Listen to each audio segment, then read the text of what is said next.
बिस्मिल्लाहिर्रहमानिर्रहीम। टेस्टी। जी हाँ, आज हम बनाएंगे बहुत ही टेस्टी, चटपटा और हेल्दी फालसे का अचार। आप में से बहुत कम लोग ऐसे होंगे जो ये जानते होंगे कि फालसे का भी अचार बनाया जाता है, राइट? फालसे में भरपूर मिकदार में विटामिन सी पाया जाता है, इसलिए ये हमारी स्किन के लिए बहुत अच्छा होता है। तो क्यों ना साल भर हम इसकी ग़िज़ाइयत से भरपूर फ़ायदा उठाएं। बहुत ही आसान रेसिपी है इसकी, जस्ट 2 दिन में ये अचार रेडी हो जाता है। तो चलिए इस दुआ के साथ आज की वीडियो का आगाज़ करते हैं कि अल्लाह आप सबका दस्तरखान से जाए रखे और हम सबको सेहत और ईमान का रिज़्क़ अता फरमाए।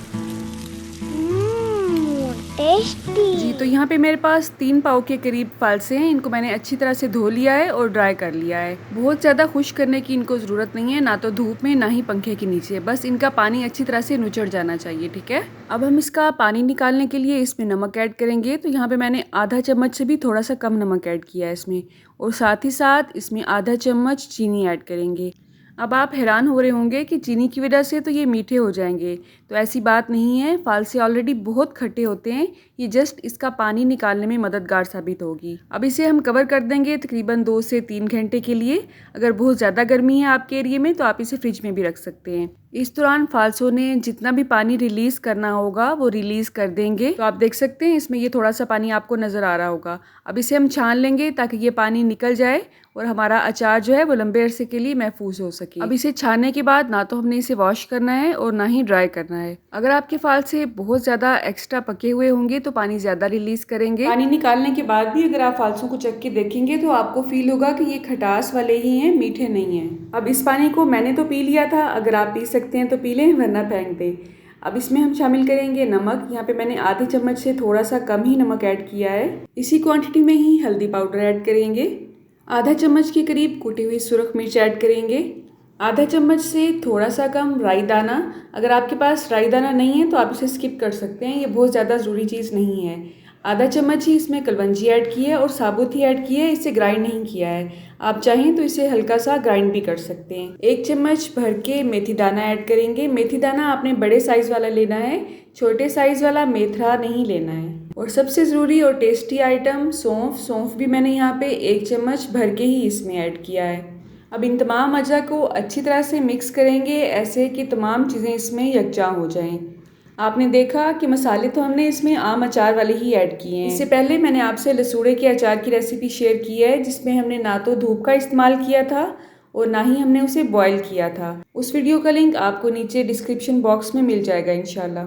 अब जिस जार में भी आपने इसे महफूज करना है वो साफ़ सुथरा होना चाहिए और बिल्कुल खुश्क होना चाहिए। अगर आपने अचार को लंबे अरसे के लिए महफूज करना है तो अचार को जार से निकालते हुए आपको कुछ एहतियातें करनी पड़ेंगी। सबसे पहली बात तो ये है कि कोई भी गीला स्पून उसमें ऐड नहीं करना है। नंबर 2, कोई भी जूठा चम्मच उसमें ऐड नहीं करना है। नंबर 3, बचा हुआ अचार आपने दोबारा जार में नहीं डालना है। तो जार में ऐड हो चुके हैं सारे फालसे। अब हम इसमें सरसों का तेल ऐड करेंगे। अचार के लिए सरसों के तेल को बॉयल करने की या गर्म करने की बिल्कुल भी ज़रूरत नहीं होती है, आप वैसे ही इसे इसमें ऐड कर सकते हैं, ठीक है।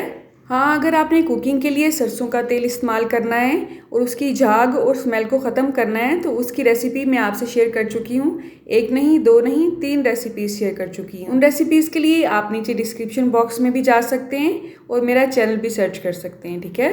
अब आपने तमाम फालसों को अच्छी तरह से ऑयल में डिप करना है। कोई भी फालसा अगर ऊपर तैरेगा तो वो ख़राब हो जाएगा। ऑयल अचार में टेस्ट तो लाता ही है, लेकिन इसे प्रिजर्व करने का काम भी करता है। वैसे तो फालसा ऑलरेडी सॉफ्ट होता है, आप इसे वैसे भी खा सकते हैं, लेकिन अगर आप 1 से 2 दिन का इंतज़ार करेंगे तो आपको असल अचार का टेस्ट मिलेगा इसमें।